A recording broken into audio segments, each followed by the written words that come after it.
Welcome back to another video, guys. Today is going to be a different project. Something we have not done before is to repair, repaint an old wooden sign. So we're going to go ahead and do this today. The majority of the video is going to be more of the repair aspect of it and a little bit of the paint and coverage. So let's go ahead and get started. And if you guys are new here, my name is Ernie and I customize just about anything from promotional products to one-off gifts. But today we're going to go ahead and repair and refurbish this particular wooden sign. The only challenge for this project is that it needs to be done in 3 days. It's Thursday night, so I went ahead and uninstalled it very easily. I got some help, and now we're going to start doing the work on Friday morning. I'm going to be starting off by removing all that bracing. I think they ended up installing this bracing so it wouldn't continue to split, and for some reason they use these like square screws. I was able to get the majority of them out, but obviously the last one didn't want to come out, so I had to use this screw extractor to get that last piece out. So because the sign's been sitting outside, it's gonna get weather, you know, moisture's gonna get in there, and it's gonna kind of deteriorate the glue.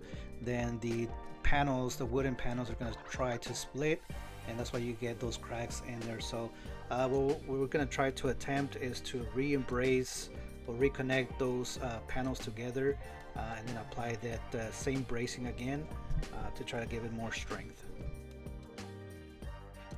But first I'm going to try to remove as much as I can some of the old, paint, dirt, all this other stuff that's in there. I'm trying to sand everything out and try to see what's exactly in there and how I can repair it. It looks like this wooden sign has been kind of repaired multiple times. I found a couple of layers of bondo, a couple layers of different kinds of paints. It seems like at one time it had gold leaf all the way around, which was, I'm sure it looked really nice back in the day, but I can tell you got some red paint in there and all kinds of different colors. I'm drilling out all the holes that hold the little name plates, so the actual wood was really rotten, so I want to refill those with a composite that's a bit more stronger and it's able to hold those plaques a little bit longer. So I'm drilling those mounting holes a little bit larger so I can dump some of that material in there, and we can obviously fix that. So I'm going to be also removing some of that extra bondo that's in there, trying to open up as much as I can so I can reapply some material so we can seal that really good. I'm taking old material out, old paint chips, the bondo that's in there, so just like a dentist would, which in fact this is for a dentist facility, we're going to kind of open up the hole, try to clear out as much as we can, and then refill it with a new composite.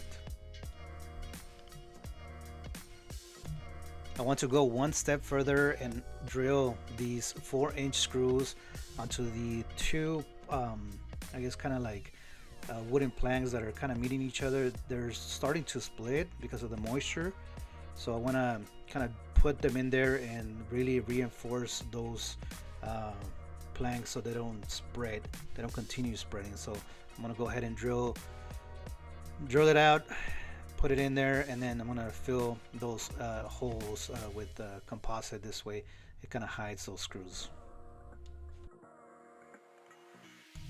Like I mentioned before, the majority of the work is going to be the repair process, the sanding, and getting all the stuff prepped for paint.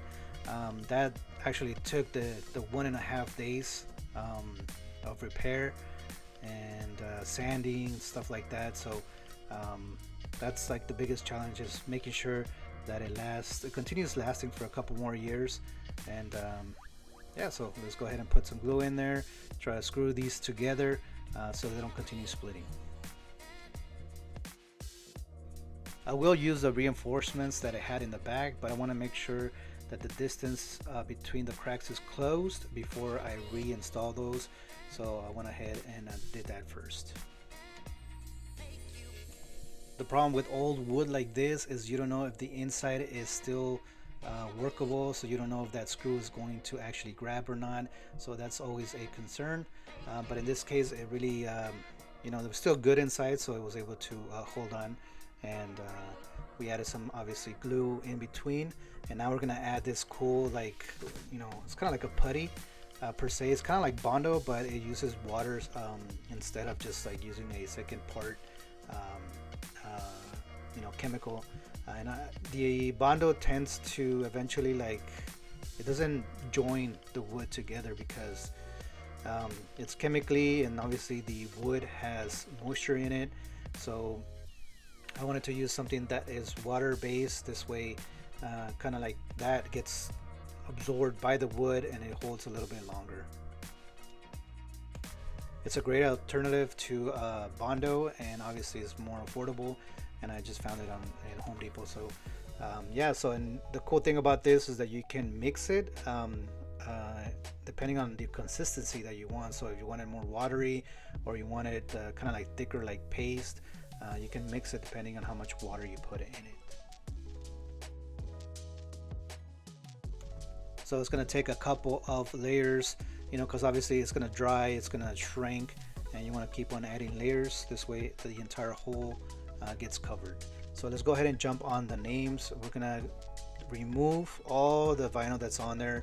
The customer didn't want any vinyl on there because it's only durable at a certain point, right? Like it obviously, you saw it tends to crack, it tends to peel off and stuff like that. So the only solution was me to paint the names on there so they will last a little bit longer. And of course we have to fix the wood as well, so we're going to be doing some sanding and repairing some of the wood with this particular putty as well. We're still on the first day. It's Friday still, and I wanted to do as much as possible that first day. This way we have additional time for the composite here to dry, to paint, for paint to dry. And that's kind of like the biggest challenge of doing something so quickly, is that you can do it quickly, but the problem is that you have to wait for the paint and the composite to dry. So that was the challenge. So I wanted to do that as soon as possible. This way it was ready to sand the next day. At different points in the project, I'm so concentrating on getting this done because I'm only having 3 days to finish it, that kind of missed the point of like filming some of the stuff. But essentially, you know, you get the point. You repair, you sand, repair, sand.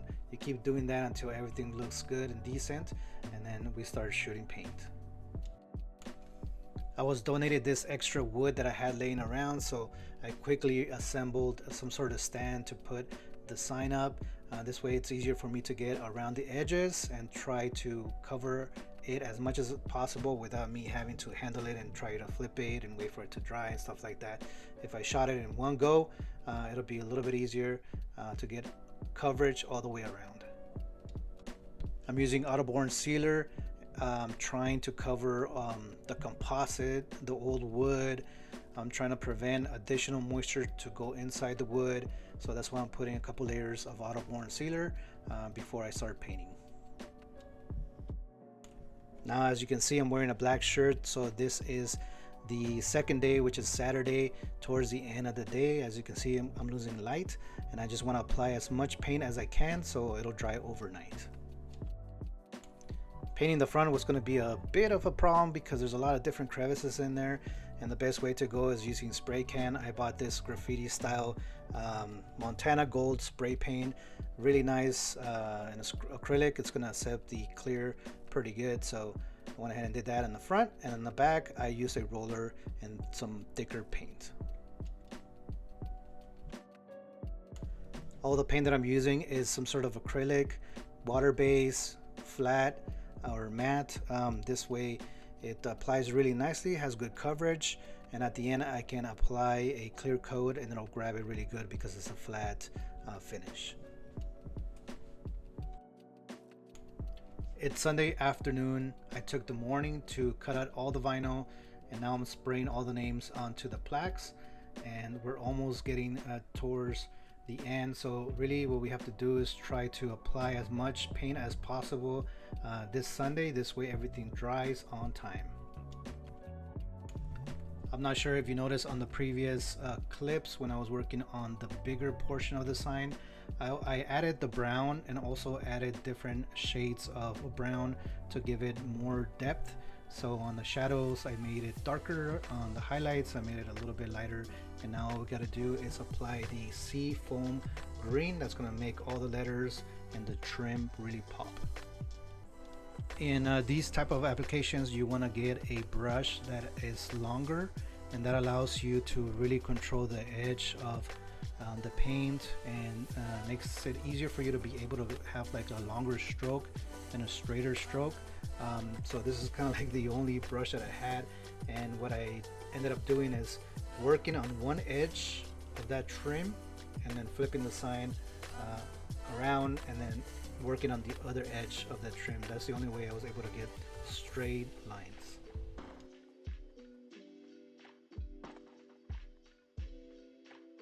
So we're coming up to the last few hours of the project. My wife came through and helped me clear the majority of these plaques, and as she continued applying layers, I was drawing with the heat gun, and we were able to finalize the entire project, put it together, take it down and install it. So at the time of installation is about 9 o'clock, and let's go ahead and take a look what it looks like in the morning.